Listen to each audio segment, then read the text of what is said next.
bénis le Seigneur pour l'opportunité d'être devant vous. Amen. Je ne prends pas cela à la légère. C'est un privilège que de servir le Seigneur. Amen. J'honore mon pasteur, j'honore le Bishop Graham également et tous les pasteurs avec qui nous travaillons. Amen. Nous avons une grande équipe. Alléluia. Et quand nous avons, comme ces derniers temps, nous avons eu plusieurs pasteurs invités, ils sont toujours émerveillés de voir ce qui se fait parmi le peuple francophone. Amen. Parfois, nous prenons cela comme à la légère, mais c'est bon aussi, ça nous laisse humbles. Amen. Mais le Seigneur est en train de faire de grandes choses. Amen. Je salue le pasteur Yannick ici. Ah, d'ailleurs, en passant, je ne sais pas si finalement il t'a appelé, pasteur Achille, mais on a parlé tantôt. Le pasteur Achille, qui est, on va dire, le directeur international de l'évangélisation. Amen. Et il m'a appelé hier, il a voulu faire un petit sondage parce ils ont commencé à reprendre l'évangélisation dans les universités. Donc ils ont fait un petit document Google pour faire un sondage pour savoir où est-ce que les étudiants étudiaient. Peu importe l'âge, mais si c'est un cégep, une université, une école secondaire. Alors, c'est quelques questions juste pour avoir une idée de comment on va dispatcher les ressources en fonction des différentes universités et des différents lieux.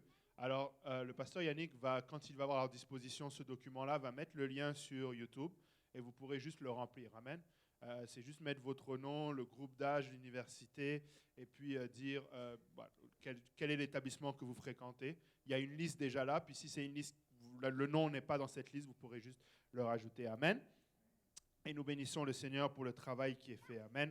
C'est un commandement de l'Éternel que d'aller et d'évangéliser. Amen. De prêcher la bonne parole. Et je sais que nous avons eu un grand réveil dans les universités, et ce n'est pas fini. Amen. Et le Seigneur va encore le faire. Alléluia. Genèse 13, versets 5 à 12, la parole de Dieu nous dit « Lot, qui voyageait avec Abraham, avait aussi des brebis, des bœufs et des tentes, et la contrée était insuffisante pour qu'ils demeurassent ensemble, car leurs biens étaient si considérables qu'ils ne pouvaient demeurer ensemble. Il y eut querelle entre les bergers des troupeaux d'Abraham et les bergers des troupeaux de Lot. Les Cananéens et les Phéréziens habitaient alors dans le pays.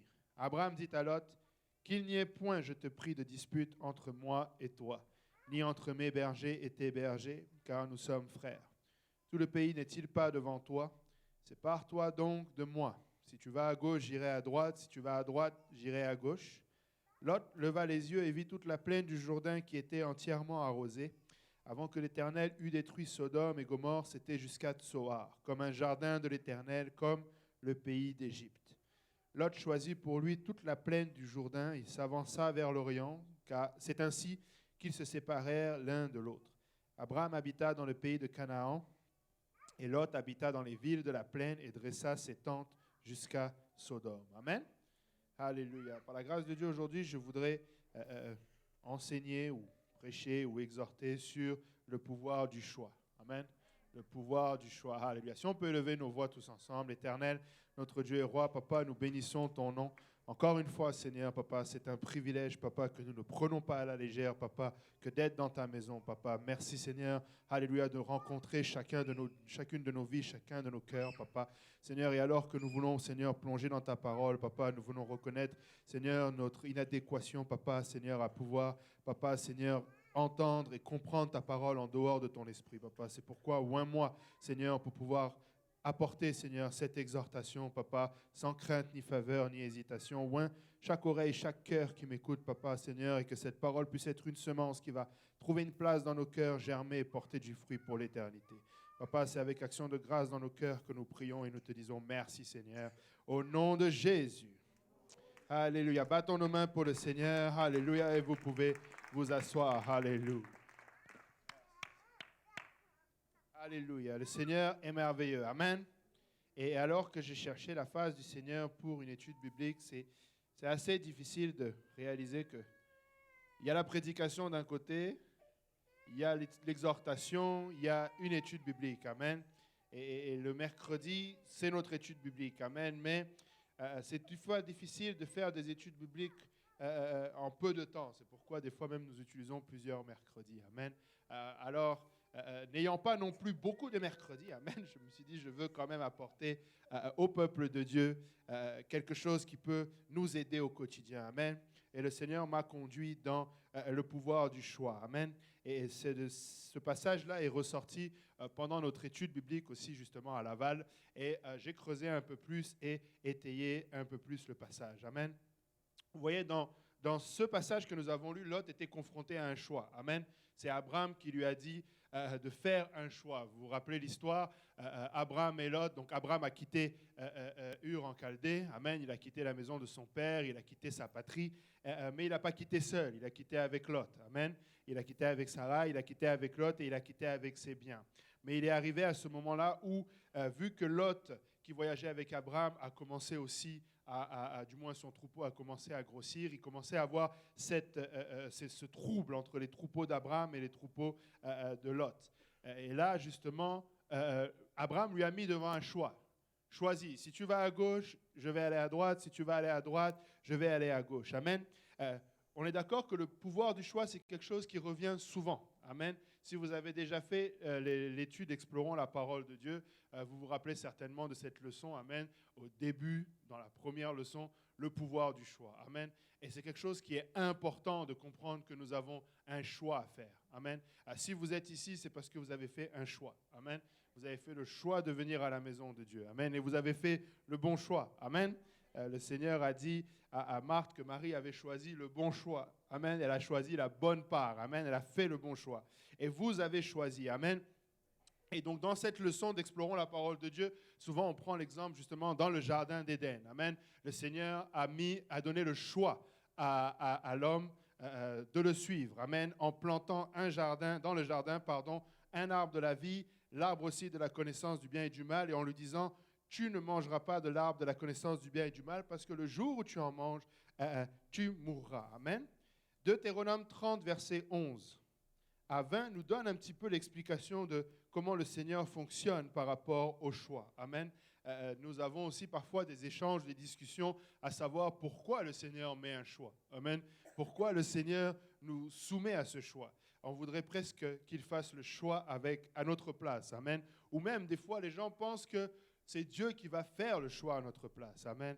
Mais la vérité, c'est que c'est vous et moi qui allons faire un choix. Amen. Nous allons choisir. Nous allons faire une action en fonction du choix que nous allons faire. Amen. Alléluia. Deutéronome 30, verset 11 nous dit: « Ce commandement que je te prescris aujourd'hui n'est certainement point au-dessus de tes forces et hors de ta portée. Il n'est pas dans le ciel pour que tu dises: qui montera pour nous au ciel et nous l'ira chercher? Qui nous le fera entendre afin que nous le mettions en pratique?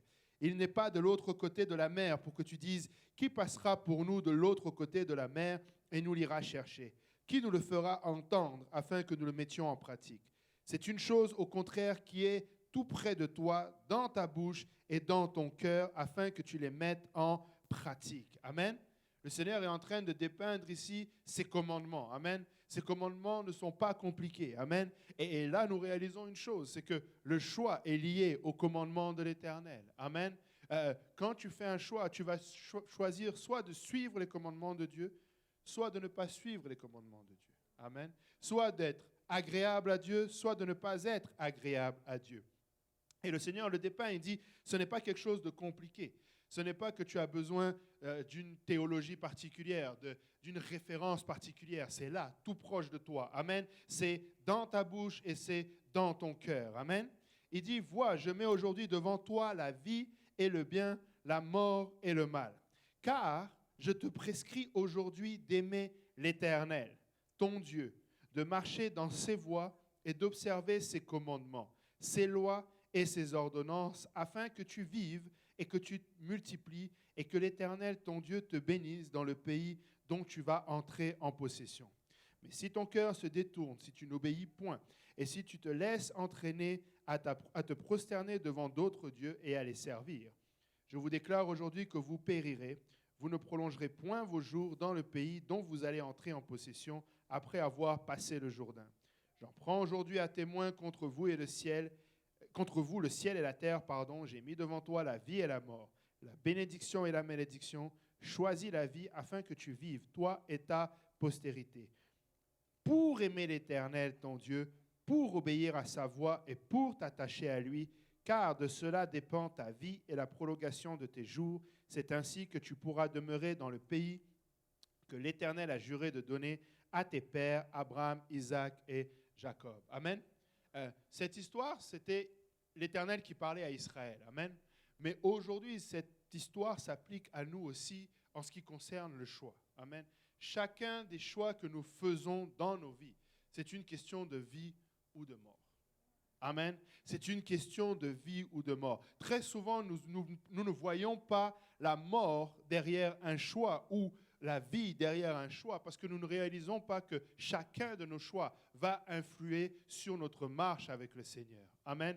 Nous sommes des pèlerins sur cette terre. Amen. Nous marchons sur cette terre, mais nous devons marcher dans la voie du salut. Amen. Nous devons marcher dans les voies qui mènent au Seigneur. Amen. Chacun de nos choix doit être pesé. Amen. Nous devons apprendre que nous ne sommes pas capables de faire le bon choix en dehors du Seigneur. Amen. Nous allons voir cela dans les versets qui suivent, mais le Seigneur est en train de nous montrer ici, n'avez-vous pas été surpris par ce verset-là? Il dit, je prends aujourd'hui à témoin contre vous le ciel et la terre, j'ai mis devant toi la vie et la mort, la bénédiction et la malédiction. Et le Seigneur rajoute, choisis la vie. Amen. Le Seigneur est obligé de nous dire, choisis la vie. Amen. Et afin que tu vives. Amen. À croire que s'il ne l'avait pas dit, nous serions encore, même aujourd'hui, en train de nous poser la question, quel choix il aurait fallu faire. Amen. Pourquoi le Seigneur nous met cela? Amen. Alors que dès le départ, le Seigneur a mis le même choix. Amen. Encore une fois, dans le jardin d'Éden. Il dit à Adam, qui était là, il y a l'arbre tu peux manger de tous les arbres du jardin. Amen. Mais quant à l'arbre de la connaissance du bien et du mal, tu n'en mangeras pas parce que le jour où tu en mangeras, tu mourras. Amen. Le choix était clair. Veux-tu vivre ou veux-tu mourir? Amen. Et Adam a choisi la mort. Amen. La Bible dit que Ève a été séduite et Adam a choisi de pécher. Amen. Adam savait la conséquence, savait que la mort était attachée, mais malgré tout, il a fait le mauvais choix. Amen. Et frères et sœurs, dans la vie de tous les jours, nous avons un choix à faire. Peut-être que quelqu'un est aussi sur le point de faire un choix de carrière, un choix de vie, un choix d'études, un choix pour se marier, un choix, peu importe le choix. Amen. Mais chacun de ces choix est un choix devant l'Éternel. Amen. Devant l'Éternel, c'est un choix. Et regardez la particularité. Dans le verset que nous avons lu en introduction, au verset 10, je reprends, c'est Genèse 13, le verset 10. La Bible dit, Lot leva les yeux et vit toute la plaine du Jourdain qui était entièrement arrosée. Avant que l'Éternel eût détruit Sodome et Gomorrhe, c'était jusqu'à Tsoar, comme un jardin de l'Éternel, comme le pays d'Égypte. Amen. Lot a levé les yeux pour faire son choix. Amen. Abraham lui a dit, fais un choix, va à gauche, va à droite. Et Lot a levé les yeux. Amen. Dans Genèse 3, Genèse 3 au verset 6, la Bible dit, la femme vit que l'arbre était bon à manger. Encore une fois, la vision. Amen. Qu'est-ce qu'elle a vu? Amen. Elle vit que l'arbre était bon à manger et agréable à la vue et qu'il était précieux pour ouvrir l'intelligence. Elle prit de son fruit et en mangea. Elle en donna aussi à son mari qui était auprès d'elle et il en mangea. Amen. Maintenant, que ce soit Lot ou que ce soit Ève, est-ce que le problème était dans ce qu'ils ont vu? Non. Ève a vu des arbres qui étaient bons à manger, agréables à la vue.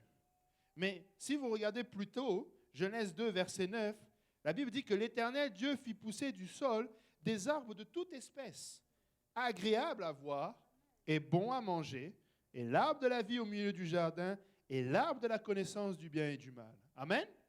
Ça n'a rien à voir avec ce qu'ils ont vu. Amen. Ils ont vu quelque chose de bon. Et Lot, c'est la même chose. Quand il lève les yeux, il voit les plaines du Jourdain qui sont entièrement arrosées. Et c'était comme un jardin de l'Éternel. Donc, c'était quelque chose qui était bon. Amen. Et quand tu le regardes, tu te dis, mais ce n'est pas ça qui allait déterminer si c'est un bon choix ou un mauvais choix. Amen. Des fois, tu regardes et ça paraît bon. Et effectivement, c'est bon. Amen.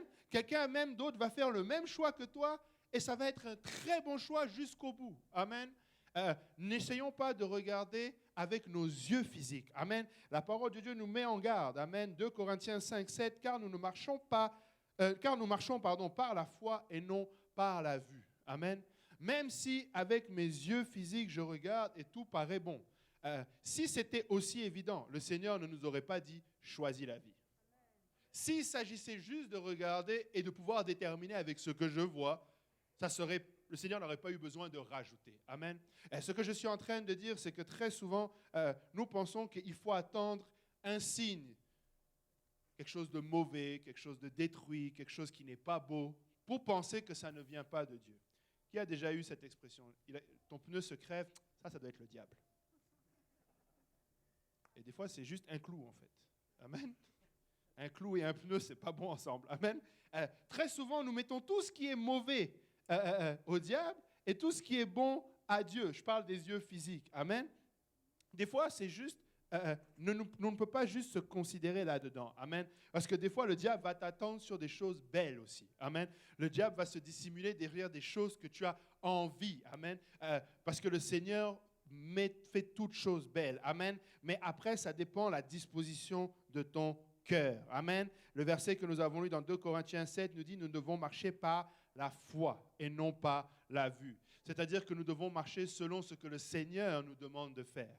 Il a dit, j'ai mis devant toi la vie et la mort, la bénédiction et la malédiction, choisis la vie. Amen. Et il explique pourquoi tu dois choisir la vie. Amen. Il dit, choisis la vie pour aimer l'Éternel, ton Dieu, pour obéir à sa voix et pour t'attacher à lui. Amen. Le choix doit être basé sur, est-ce que ce choix-là va me rapprocher de l'Éternel ou est-ce que ce choix-là va m'éloigner de l'Éternel? Amen. Est-ce que ce choix va me permettre de plus servir l'Éternel ou de moins servir l'Éternel? Amen. Est-ce que ce choix va me mettre avec des personnes qui vont m'aider dans les choses de Dieu ou au contraire être un obstacle dans les choses de Dieu? Amen. Et vous savez, le choix n'a pas besoin d'être énorme. Le choix, c'est pas... tous les choix peuvent soit te rapprocher de Dieu, soit t'éloigner de Dieu. Des petites choses. Aujourd'hui, acheter une voiture, ça peut t'éloigner ou te rapprocher de Dieu. Parce que les factures qui viennent avec la voiture, des fois, là, t'obligent à travailler beaucoup plus fort pour pouvoir entretenir cette voiture. Amen. Là où tu habites, ce que tu vas acheter ou ne pas acheter, ce que tu vas faire ou ne pas faire, l'école que tu vas aller ou ne pas aller, l'activité que tu vas rajouter à ton calendrier. Amen. N'importe quelle activité. Amen. Peut t'approcher ou t'éloigner de l'Éternel. Amen. Mais il dit bien dans Deutéronome que nous avons lu, ce commandement que je te prescris aujourd'hui n'est certainement point au-dessus de tes forces. Vous savez, parfois nous trouvons que le choix est dur à faire parce que nous réalisons que nous allons nous priver de quelque chose. Nous réalisons que c'est nous qui allons devoir enlever ou rajouter quelque chose. Amen. Le choix devient difficile parce qu'on ne le met pas en perspective par rapport à Dieu, mais par rapport à nos propres vies. Amen. Et regardez Romains 8, versets 5 à 9. Romains 8, versets 5 à 9.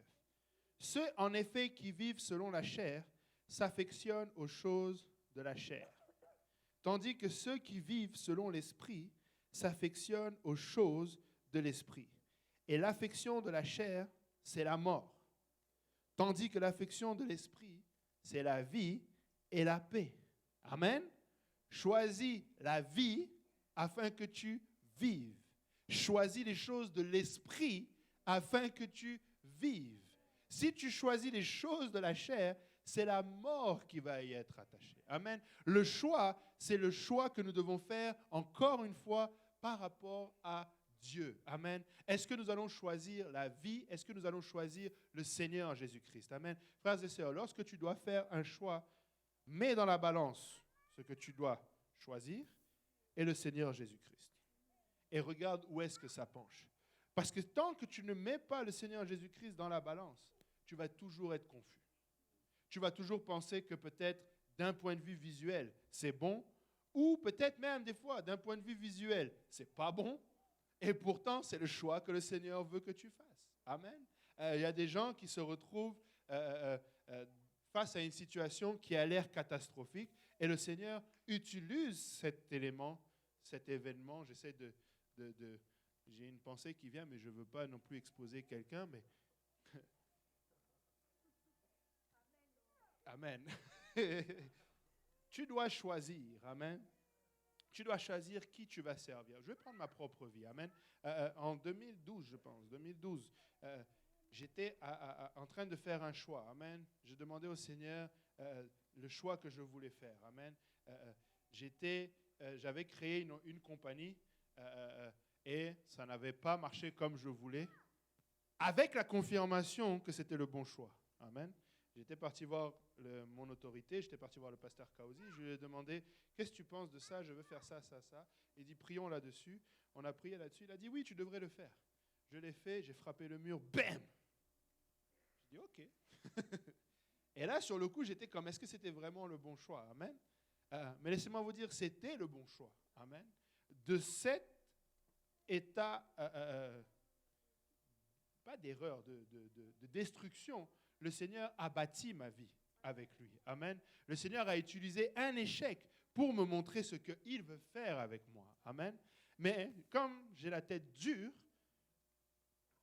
le Seigneur m'avait parlé, je vous avais déjà partagé cela, que je devais arrêter de travailler dans ce que j'ai été formé, à savoir dans le commerce de détail, parce qu'ici au Canada, les magasins sont ouverts le dimanche. Et alors que je ne cherchais plus dans ce domaine-là, je cherchais dans d'autres domaines, je postulais partout et personne ne voulait m'embaucher. Je postulais partout ailleurs que dans mon domaine et personne ne voulait m'embaucher. Et ça m'arrivait de descendre dans le sous-sol et dire, Seigneur, je choisis quand même de postuler parce que je sais que je vais être pris. Seigneur, je sais que si j'envoie mon CV dans tel magasin ou dans telle compagnie, je vais être pris. Et le Seigneur me dit, il n'y a pas de problème, fais. Mais ne dis pas que c'est moi qui t'ai dit de faire. N'utilise pas mon nom pour dire j'ai été béni, pour dire que Dieu a répondu. Ce sera le choix que tu as fait pour toi-même. Amen. Des fois, nous avons notre propre choix, mais nous mettons le nom de Dieu dedans, alors que Dieu n'a rien à voir. Amen. Et on le sait très bien. Parce que dès le départ, on a choisi nous-mêmes. Amen. Ça, c'était une révélation que le Seigneur nous avait donnée dans une étude biblique à Laval. Regardez l'histoire de Jacob. Amen. Jacob et Ésaü. Le Seigneur n'avait-il pas dit que le plus grand serait assujetti au plus petit? Mais après toute cette histoire où Jacob vole le droit d'aînesse, Ésaü vend son droit d'aînesse, Ésaü part chasser, il revient pour être béni, mais entre-temps, voilà que Isaac est en attente, sa femme Rachel Rebecca, est en train de préférer aussi Jacob, elle l'envoie, il y a le mensonge, la bénédiction tombe sur Jacob, Ésaü se trouve lésé, etc., etc., etc. Et si vous regardez, chaque homme ou femme dans cette histoire a fait son propre choix, mais Dieu avait déjà fait son propre choix depuis le départ. C'était Jacob. Amen. Et ça n'a été que suite d'événements problématiques et catastrophiques parce que l'homme a fait des choix contraires à celui de Dieu. Amen. Si vous voulez faire le bon choix, amen, nous devons marcher par la foi et non par la vue. Amen. Galates 5, 16. Non, on va continuer d'abord Romains 8 parce qu'on s'est arrêté. Au verset 7, il dit « Car l'affection de la chair est inimitié contre Dieu parce qu'elle ne se soumet pas à la loi de Dieu et qu'elle ne le peut même pas. Or, ceux qui vivent selon la chair ne sauraient plaire à Dieu. Pour vous, vous ne vivez pas selon la chair, mais selon l'Esprit, si du moins l'Esprit de Dieu habite en vous. Si quelqu'un n'a pas l'Esprit de Christ, il ne lui appartient pas. » Amen. Ça, c'est le verset qui permet toujours de nous remettre sur les bonnes bases. Amen. La base, c'est que nous devons être nés de nouveau. Amen. La base, c'est que nous devons nous être repentis. Amen. Nous devons être morts à notre ancienne vie. Nous devons nous être repentis, être baptisés au nom de Jésus-Christ pour le pardon de nos péchés. Et nous devons avoir reçu le don du Saint-Esprit. Amen. Sans le Saint-Esprit, nous allons toujours faire les mauvais choix. Sans le Saint-Esprit, nous n'aurons pas la force d'aller contre la chair. Amen. Notre chair aura toujours le dessus. Amen. Nous devons sans cesse prier, sans cesse prier, sans cesse prier. Amen. Et prier que le Seigneur nous conduise par son esprit. Amen. Et donc, celui qui n'a pas l'Esprit de Christ ne lui appartient pas. Galates 5, 16 à 17 nous dit, « Je dis donc, marchez selon l'Esprit, et vous n'accomplirez pas les désirs de la chair.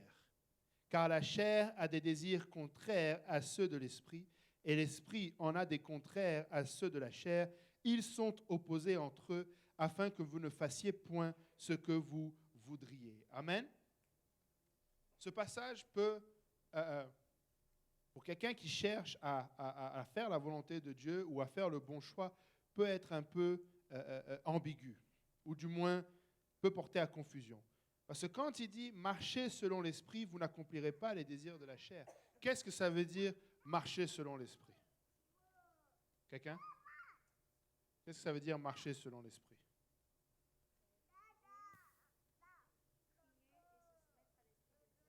Amen. Prier, se soumettre à l'Esprit de Dieu. Quelqu'un d'autre ?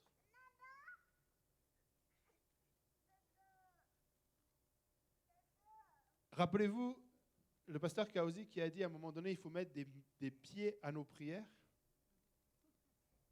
Amen. C'est pourquoi je disais ça peut porter à confusion. Parce que quand on voit marcher selon l'Esprit, on voit la prière. Et c'est vrai. Mais ça ne peut pas être seulement la prière. Amen. Il faut quand même agir. Amen.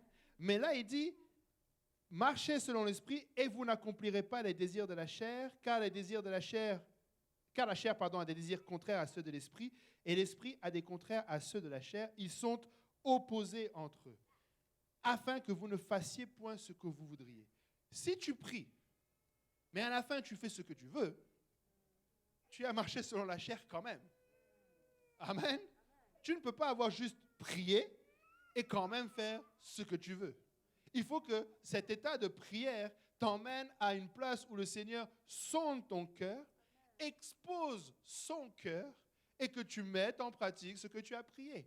Amen. C'est pourquoi prier seulement sans avoir à côté la parole de Dieu que tu lis fidèlement et que tu essayes de sonder et de comprendre, ça ne marche pas. Amen. Parce qu'on peut tomber dans la confusion totale. Amen. J'ai prié, j'ai agi. Oui, mais tu as agi sur la base de quoi? Amen. Tu as agi sur la base de ce que tu as ressenti.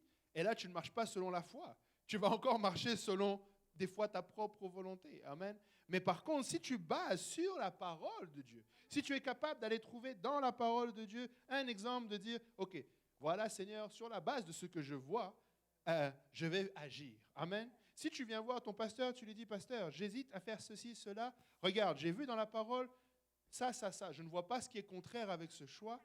Tu vas faire ton pasteur l'homme le plus heureux de la terre. Amen. Parce qu'il va pouvoir te parler par rapport à la parole de Dieu. Amen.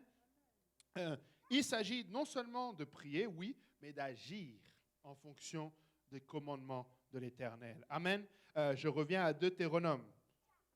Ce commandement que je te prescris. Amen. Nos choix doivent être basés selon les commandements de Dieu. Amen. Tu fais des choses pas parce que tu le ressens, mais parce que c'est un commandement de Dieu. Amen. Je viens à la maison de Dieu parce que c'est un commandement de l'Éternel. Amen. Tu aimeras l'Éternel, ton Dieu, de tout ton cœur. Amen. Et de toute mon âme et de toutes mes forces et de toutes mes pensées. Amen. Nous sommes dans une société où notre agenda est très occupé, n'est-ce pas? Nous avons beaucoup de choses à l'agenda.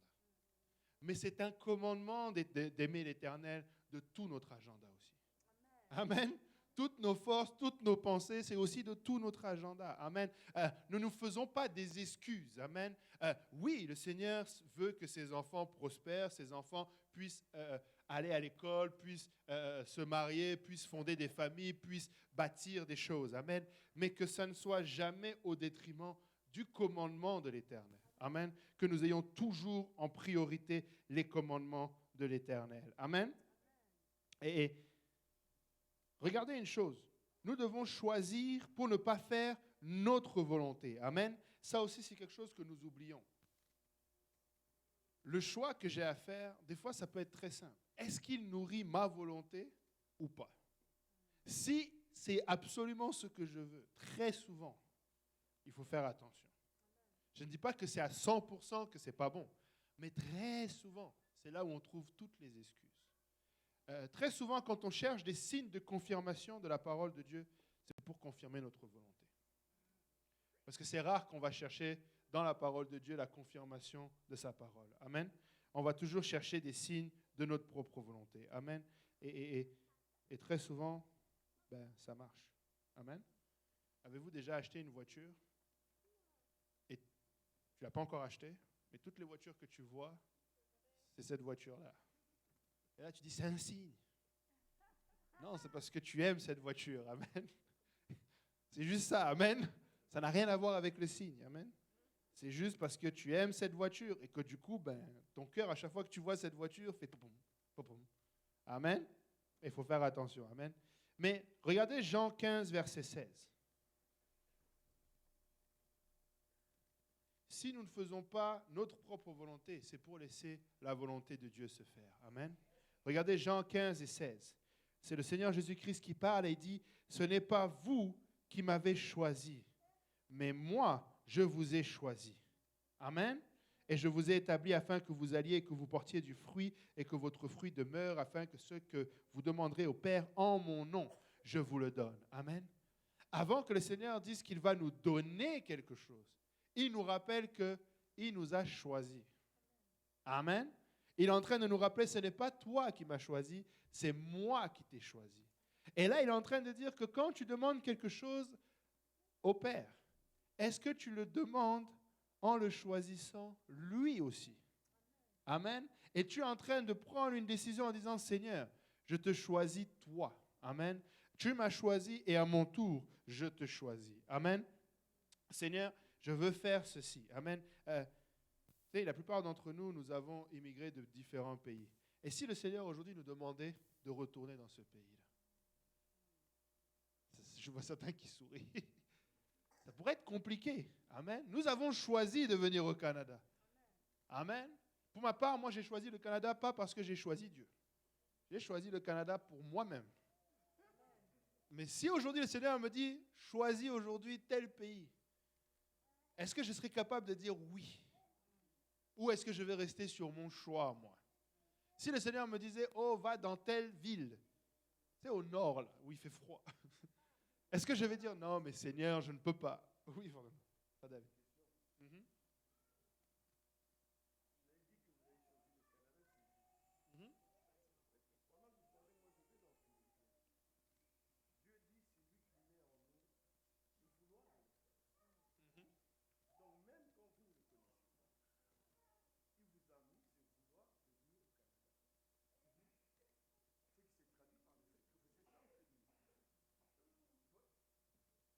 Mais, à l'époque, je marchais selon la chair.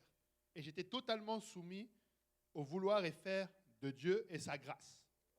OK? Mais arrivé ici, j'ai dû faire des choix qui m'auraient conduit soit plus dans l'Égypte, soit plus vers Dieu. Et aujourd'hui, c'est là où je dis l'étude et le but, c'est d'apprendre à ne plus faire des choix basés juste sur ma propre volonté, mais de faire celui de Dieu tout de suite et gagner du temps. Parce que quand nous nous soumettons de la manière dont tu dis juste à la volonté de Dieu, Dieu aura sa volonté in fine. Oui. Oui, mais il faut...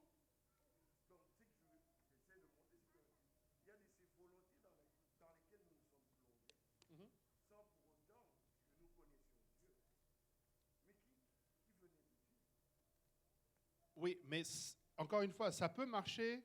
C'est pas que ça peut marcher, c'est quand tu es conscient de la volonté de Dieu et que tu ne la choisis pas, Dieu te laisse ton choix. Il a une volonté. Si tu la connais mais que tu choisis de ne pas l'appliquer, il va te laisser aussi choisir pour toi-même. Il te donne sa volonté et la force d'accomplir sa volonté. C'est pour ça qu'il dit que ce n'est pas trop dur. Parce qu'à la même temps qu'il te dit, c'est ça ma volonté, si tu es volontiers de faire sa volonté, il te donne la force de le faire. Tu comprends? Mais si tu connais sa volonté et que tu choisis de ne pas la faire, tu ne la feras pas. Et tu vas choisir ta propre volonté. Amen. Alors, quand tu n'as pas l'esprit du Seigneur, comme c'était mon cas avant d'arriver, certainement que c'était la volonté de Dieu que je sois ici parce qu'il allait me rencontrer ici. Et je l'ai vu dans d'autres aspects où il avait fermé d'autres portes. Mais j'étais comme soumis à... sa grâce, c'est un peu le mot, est un peu pas le bon mot, mais... J'ai marché aveuglement et le Seigneur m'a conduit.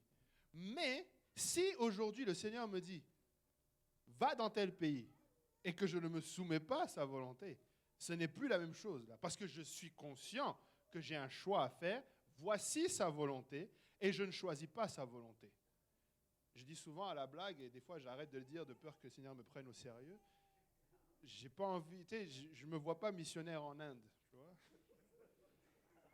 Si demain matin le Seigneur me dit, va en Inde, je vais avoir besoin et de sa volonté et de son faire, parce que si je n'ai pas l'esprit du Seigneur, ça va être très compliqué. Tu sais, si le Seigneur me dit, va à New York, je te garantis que je fais mes valises demain matin, même si je n'ai pas encore vendu ma voiture, je vais tout faire. Tu sais, ça va être facile, tu vois. C'est pourquoi il dit, ce n'est pas trop dur. Amen. Mais c'est une chose que de reconnaître la volonté de Dieu. Ça revient à dans Osée, le Seigneur dit, en parlant de la femme d'Osée, qui en fait est l'image d'Israël qui se prostitue avec d'autres dieux, il dit, tu as cru que c'était tes amants qui te donnaient, mais c'est moi qui te bénissais. Donc moi, j'étais dans ce cas-là où le Seigneur me conduisait, mais je n'étais pas conscient qu'il me conduit. Mais une fois que tu es son enfant, Deutéronome 30 s'applique à toi. J'ai mis la vie et la mort. Maintenant, choisis la vie afin de me servir et de m'aimer. Oui.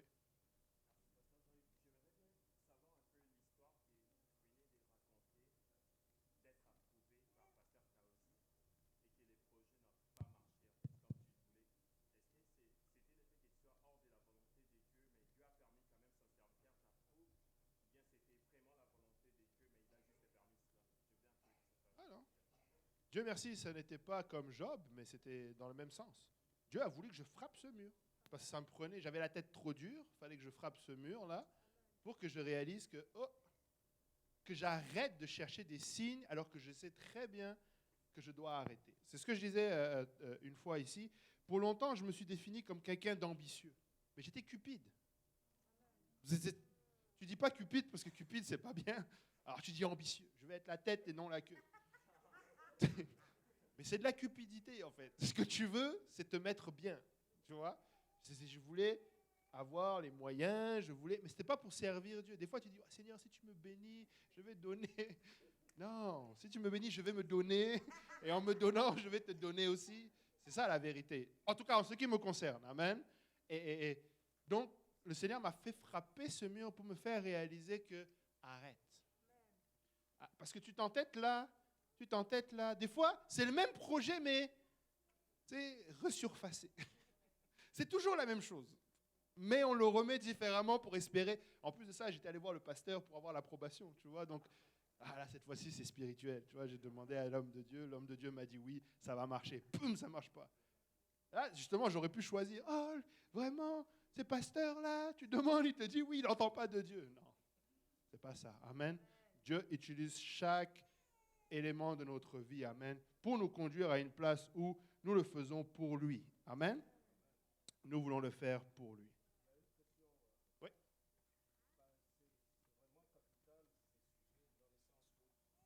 Je dis c'est vraiment capital dans ce sujet de la volonté de Dieu et ta propre volonté. C'est vraiment capital dans le sens où nous avons parlé il n'y a pas longtemps. Vous avez dit qu'il faut mettre de l'action sur nos prières. Et il y a des fois on constate que on est en pleine prière et on veut agir, mais on se frappe à quasiment presque suivre notre propre volonté et non la volonté de Dieu, pensant que c'était la volonté de Dieu. J'ai toujours trouvé que la ligne est très mince. Et c'est toujours un grand problème pour nous chrétiens de savoir exactement c'est quoi la volonté de Dieu. Et c'est pourquoi des fois on se trouve toujours, même si on prie, même si on lit la parole de Dieu et que pensant qu'on marche selon la volonté de Dieu, mais on est quasiment en dehors de la volonté de Dieu. Et je ne sais pas comment est-ce que je vais poser ma question.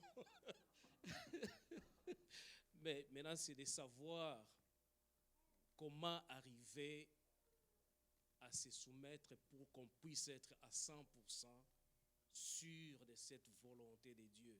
Parce que moi, ça me dépasse de fois que quelqu'un vient me dire que c'était la volonté de Dieu, par exemple.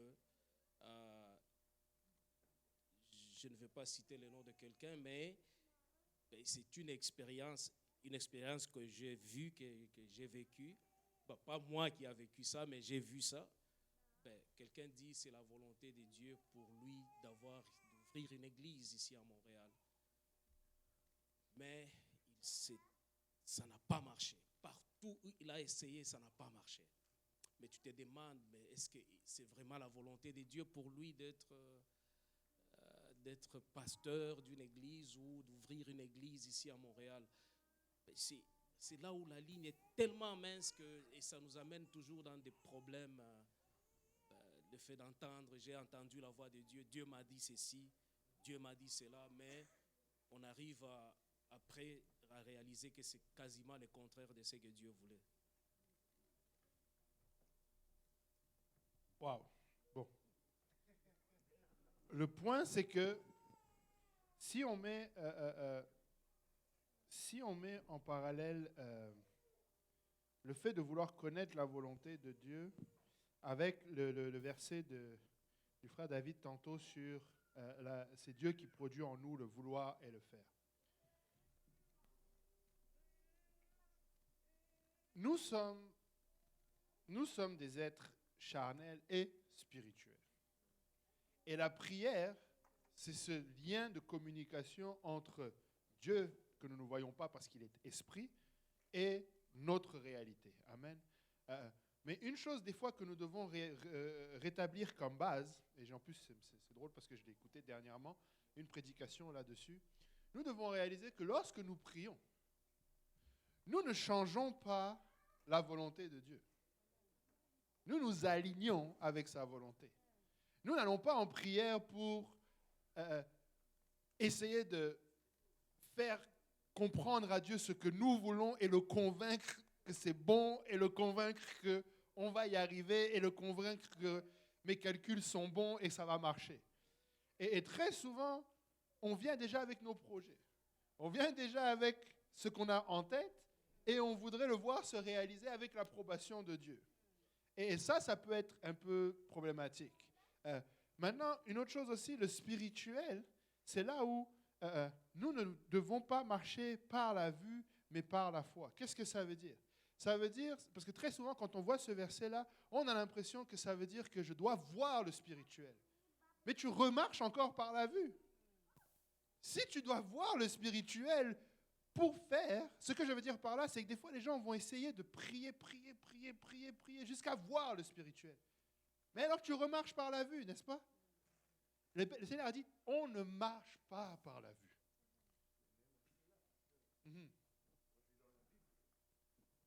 Paul dit, on a prié, disons, l'Esprit de Jésus ne nous permit pas d'aller.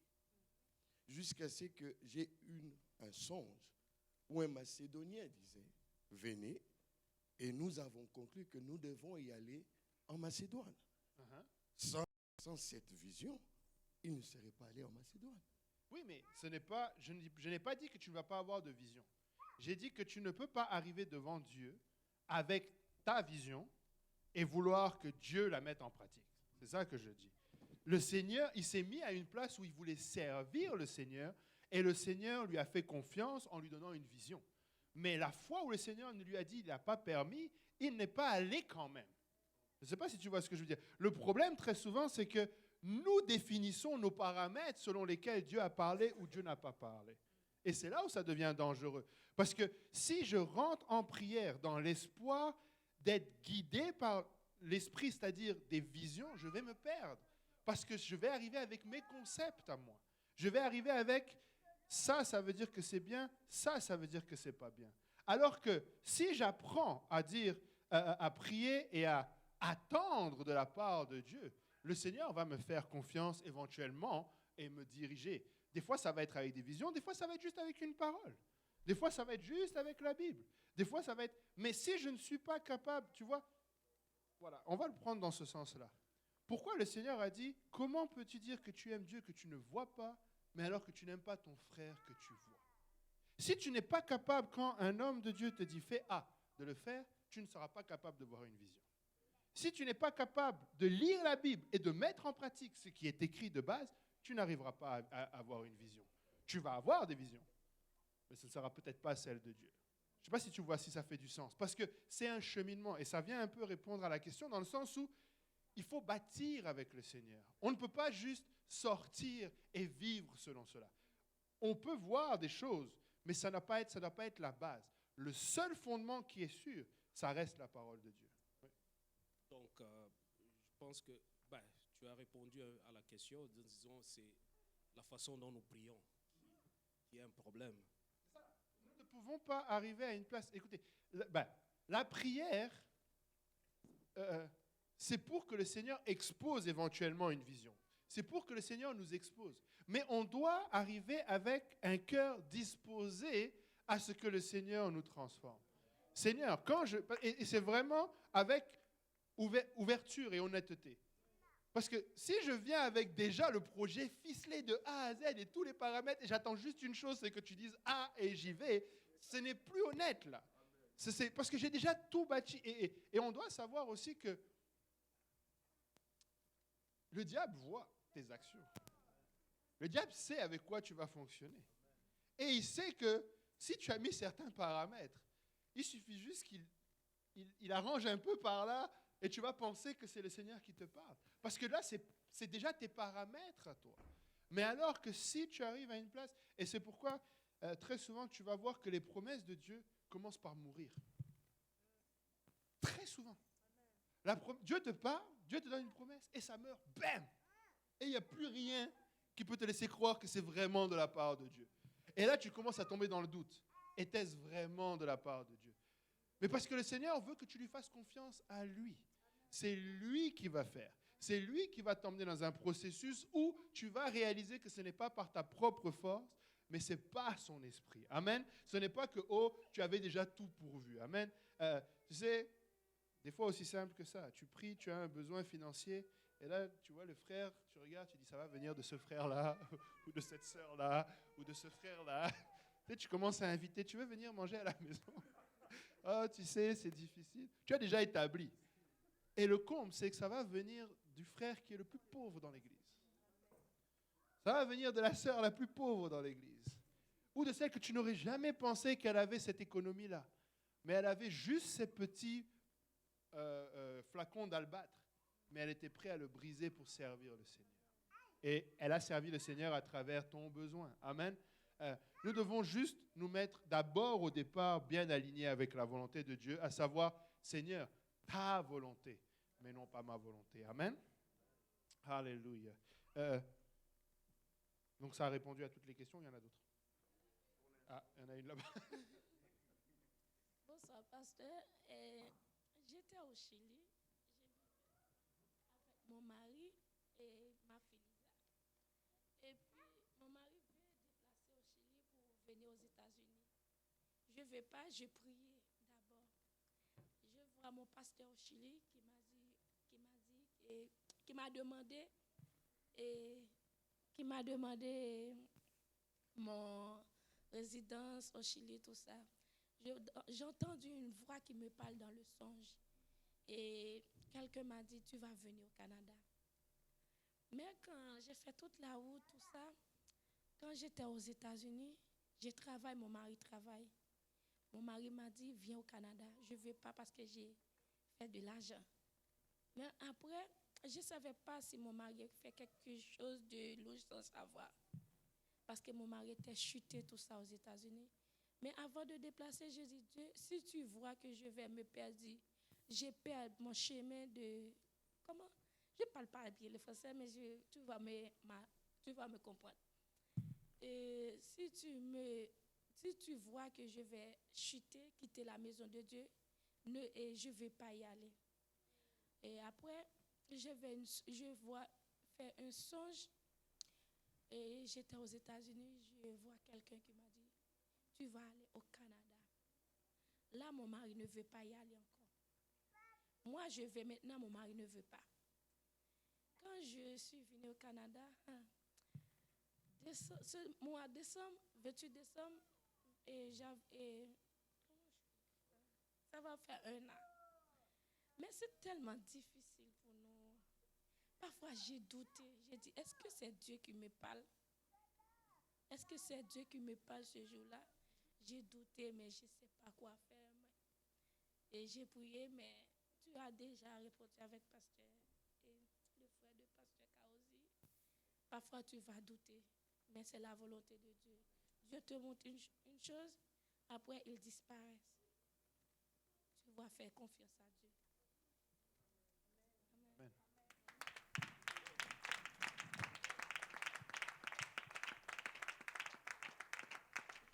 Je pense qu'il y a une question après en haut. Non? Ouais, ok. Juste après, je vais juste répondre, enfin, rebondir là-dessus. Dieu n'est pas un Dieu de confusion.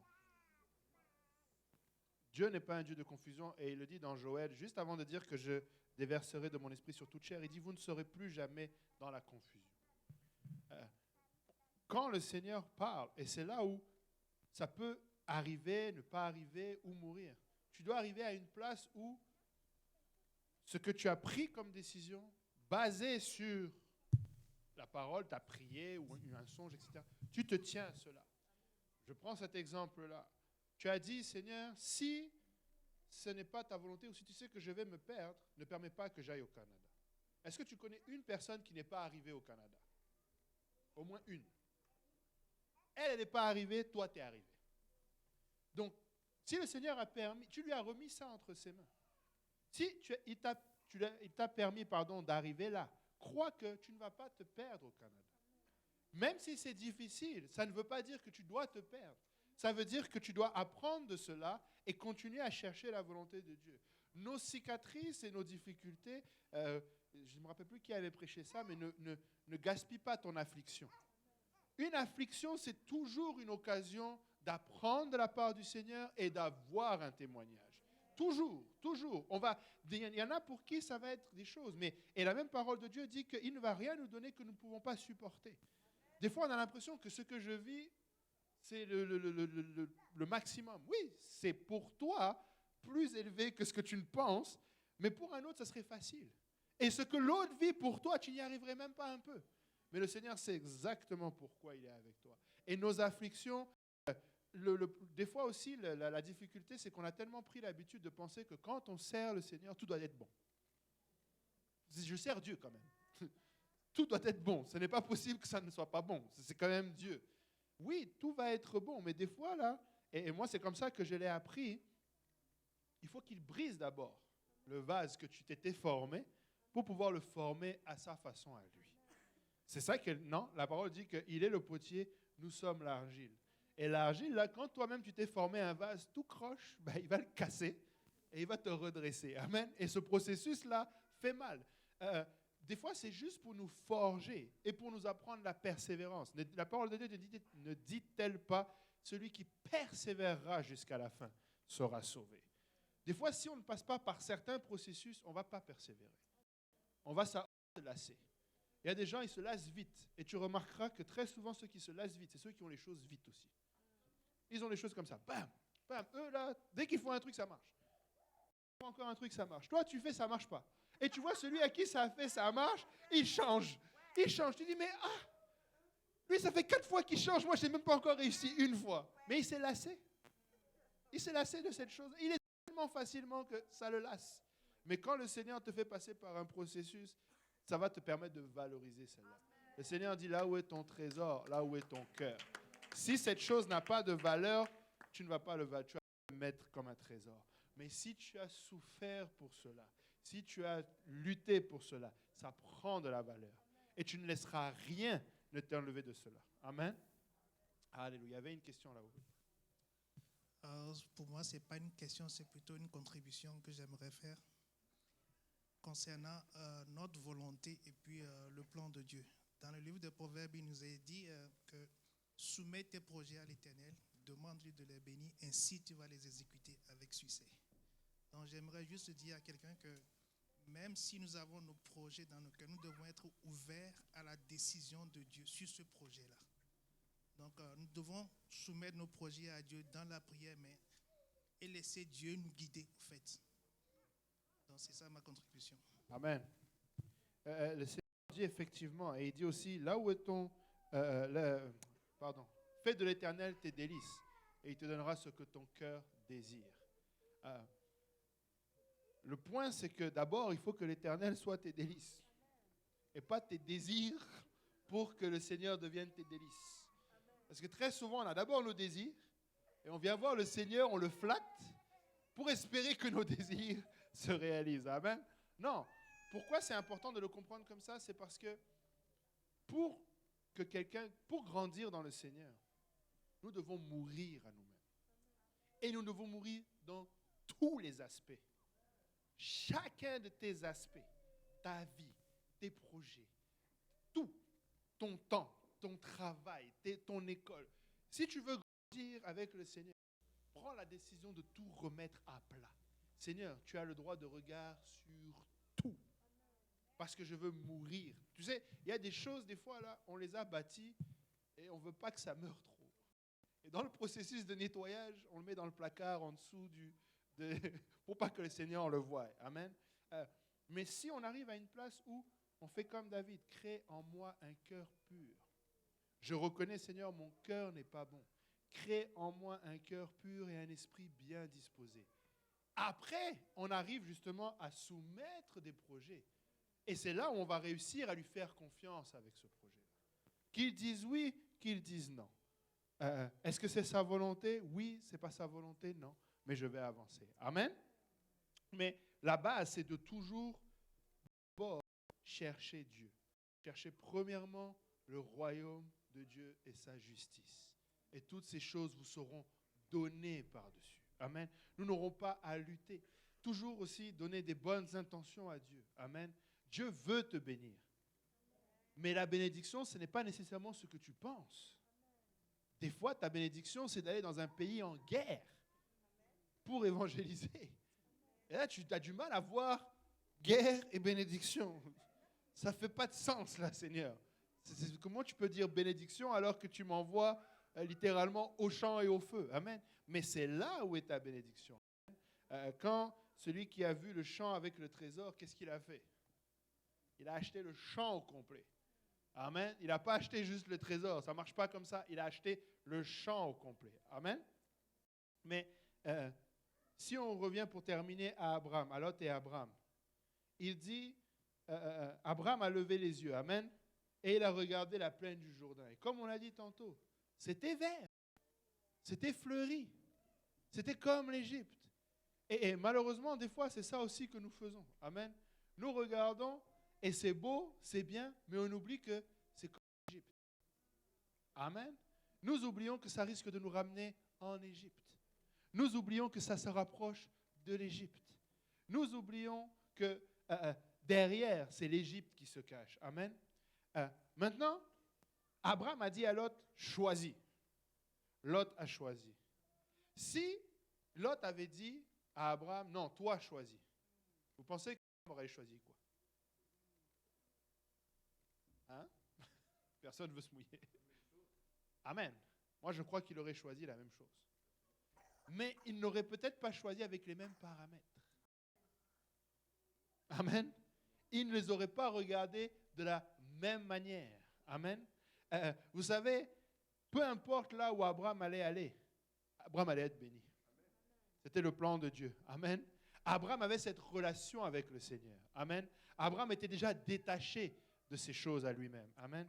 Et malheureusement, ce que l'on voit, c'est que Lot habitait la ville, les villes, la plaine, il a dressé ses tentes, ça c'est le verset 12, jusqu'à Sodome. Et malheureusement, Lot est devenu comme Sodome. Lot faisait partie de Sodome. L'homme était devenu un sodomite. Il vivait comme eux. Ses filles avaient marié des gens de là-bas. Il n'avait pas fait de différence dans cet endroit-là. Amen. Et pourtant, Abraham, lui, il a reçu une promesse de faire la différence. Amen. Abraham avait cet appel sur sa vie de révéler Dieu au monde. Amen. Et si Abraham était allé à Sodome à la place de Lot, probablement que Sodome n'aurait pas été détruite. Amen. Matthieu 11 nous le dit. Matthieu 11, 23 nous dit « Et toi, Capernaum, Seras-tu élevé jusqu'au ciel? Non. Tu seras abaissé jusqu'au séjour des morts, car si les miracles qui ont été faits au milieu de toi avaient été faits dans Sodome, elle subsisterait encore aujourd'hui. Amen. Il y a une différence qui aurait pas été faite. Amen. Et pourquoi je donne ce verset-là pour terminer? C'est pour nous rappeler que nos choix peuvent changer la destinée d'une ville sur laquelle nous sommes appelés. Nos choix peuvent nous placer à une place où l'œuvre de Dieu va avancer. Et on va voir une différence. Amen. Tu sais, quelqu'un peut faire le choix de sa propre volonté, être béni, mais ne rien changer sur l'aspect spirituel de cette vie. Quelqu'un d'autre peut faire un choix avec Dieu, être béni et changer l'aspect de cette vie. Amen. Dépendamment du choix, si tu l'as basé sur le Seigneur ou pas. C'est ça la différence. Amen. Nous voulons faire un choix, mais nous voulons faire un choix pour garder les commandements. Amen. Pour aimer l'Éternel, pour le servir. Pas pour me servir, mais pour le servir. Amen. Ne jamais faire un choix, c'est pareil. Des fois, nous voulons être puissamment utilisés de Dieu dans les guérisons ou dans les miracles. Mais est-ce que tu le fais parce que c'est son choix à lui ou tu le fais parce que tu veux tirer gloire de cela? Amen. Tu veux qu'on sache que non, il y a un prophète en ville. Tu veux qu'on sache que non, il y a le guérisseur en ville. Amen. Quand tu fais la volonté de Dieu, le Seigneur va t'utiliser. Amen. Va t'honorer. Va honorer ton désir. Amen. Alléluia. S'il n'y a pas d'autres questions, on va se lever tous ensemble. Amen. Et on va prier. Alléluia. Que le Seigneur nous aide à faire les bons choix. Amen. Pour cela, que le Seigneur nous aide à mourir à nous-mêmes, à renouveler cette consécration. Amen. Seigneur, je veux m'effacer. Amen. Seigneur, je veux disparaître. Amen. Pour que toi, tu apparaisses. Amen. Je veux décroître pour que toi, tu puisses croître. Amen. Je veux arriver à cette place où c'est ta volonté qui est faite et non pas la mienne. Amen. Alléluia. Élevons la voix tous ensemble. Alléluia. Seigneur éternel, notre Dieu et roi, papa, nous bénissons ton nom. Seigneur, nous te disons merci, Seigneur, pour cette grâce que nous avons d'être dans ta volonté, Seigneur, ici aujourd'hui, dans ta présence, papa. Merci de nous avoir accordé, papa, Seigneur, d'être, Seigneur, dans ta maison, papa, de ressentir ta présence au milieu de nous. Éternel, mon Dieu, mon roi, Seigneur, je viens prier que tu nous aides, papa. Seigneur, avec ce que nous avons lu aujourd'hui, papa, que tu nous aides, papa, à faire le bon choix, papa. Nous réalisons, Seigneur, que nous avons le pouvoir de faire un choix, papa. Seigneur, mais nous désirons, Seigneur, exercer cela, papa, de la bonne manière. Papa, Seigneur, nous réalisons, Seigneur, que tu mets devant nous la bénédiction et la malédiction, la vie et la mort, papa. Mais comme tu nous l'as demandé, nous voulons choisir la vie, papa. Nous voulons choisir de te servir. Nous voulons choisir de t'adorer. Nous voulons choisir de t'élever. Nous voulons choisir d'obéir à tes commandements. Nous voulons choisir que tu sois glorifié. Nous voulons choisir de persévérer, Seigneur. Nous voulons choisir de marcher en nouveauté de vie avec toi, Seigneur. Nous voulons choisir de nous repentir, papa, Seigneur, de nos manières de vivre. Nous voulons choisir que tu sois mis en avant, papa. Seigneur, c'est pourquoi je prie et que tu nous aides, papa. Toi qui connais nos vies, toi qui sondes le cœur, qui sondes les reins, papa, Seigneur. Toi qui connais, Seigneur, alléluia, les profondeurs de nos vies, papa. Seigneur, que tu nous sondes, papa. Sonde mon frère, sonde ma sœur, papa. Seigneur, connais-nous, papa, Seigneur, et crée en nous, Seigneur, comme David l'a dit, un cœur pur, Seigneur, et un esprit bien disposé, Seigneur. Que ce ne soit pas juste des paroles, Seigneur, vaines, mais que ce soit vraiment, Seigneur, alléluia, en nous le désir, papa. Seigneur, nous l'avons chanté, Seigneur, alléluia. Prends tout, Seigneur. Prends toutes choses de nos vies, papa. Seigneur, que nos vies soient alignées, papa, avec la tienne, papa. Si tu vois quelque chose en nous, papa, Seigneur, qui ne te plaît pas, Seigneur. Si tu vois que nous sommes, Seigneur, que nous avons fait les mauvais choix, papa. Seigneur, aide-nous à rectifier la chose, papa. Aide-nous à abandonner, papa. Seigneur, même si cela peut être difficile, même si cela peut être pénible, Seigneur, parce que c'est la vie que nous voulons choisir, papa. Seigneur, nous voulons prier, Seigneur, alors que toi, tu as le désir de nous donner la vie et de nous la donner en abondance, papa. Nous voulons, Seigneur, prier que tu nous aides, papa, à faire les bons choix, Seigneur. Ce que ta volonté soit faite, papa. Seigneur, je viens prier, Seigneur, que, alléluia, Seigneur, nos pensées soient captives à l'obéissance, Seigneur, de ton nom et de ta voix, papa. Seigneur, je viens prier contre tout esprit d'aveuglement, papa. Seigneur, contre tout esprit de confusion, papa, qui ne vient pas de toi. Papa, éclaire-nous, papa. Éclaire ton fils, éclaire ta fille, papa. Seigneur, tu n'es pas un Dieu, papa, Seigneur, qui ne parle pas clairement, Seigneur. Au contraire, papa, tu parles distinctement, papa. Seigneur, mais je prie, Seigneur, que nous puissions taire les bruits, Seigneur, qui nous empêchent de distinguer ta voix, papa. Apprends-nous à nous soumettre à ta parole. Apprends-nous à nous soumettre, Seigneur, à ta volonté. Apprends-nous à te soumettre à ton esprit. Apprends-nous à nous soumettre, Seigneur, à l'homme de Dieu. Apprends-nous à nous soumettre à ta volonté. Apprends-nous à nous soumettre, Seigneur, à ton sang, Seigneur Jésus-Christ. Papa, nous voulons faire ta volonté. Nous voulons persévérer jusqu'à la fin. Nous prions que nous soyons, Seigneur, cette église, papa, que tu vas venir trouver, préparer, Seigneur, sans tâche, ni ride, papa. Seigneur, qui veille, Seigneur, à le retour de son époux, papa, et qui travaille, papa, Seigneur, que ton royaume avance, papa. Voici le désir de nos vies et de nos cœurs, papa. Seigneur, alléluia. Aide-nous à nous aligner avec cela pour la gloire de ton nom. Seigneur, garde mon frère, garde ma sœur pour le retour à la maison. Bénis chacun d'entre nous, papa. Seigneur, et que toute la gloire, tout l'honneur, toute la louange te reviennent, papa. Nous t'adorons, nous t'exaltons et nous te louons. Tu es digne, Seigneur, de gloire. Tu es digne, Seigneur, d'adoration. Tu es digne, Seigneur, de toute louange. Tu es digne, Seigneur. Nous t'élevons, papa. Est-ce que quelqu'un peut glorifier l'Éternel? Alléluia. Est-ce que quelqu'un peut rendre gloire et honneur à son nom? À celui qui est digne, à celui qui est élevé, à celui qui est le Tout-Puissant. Alléluia.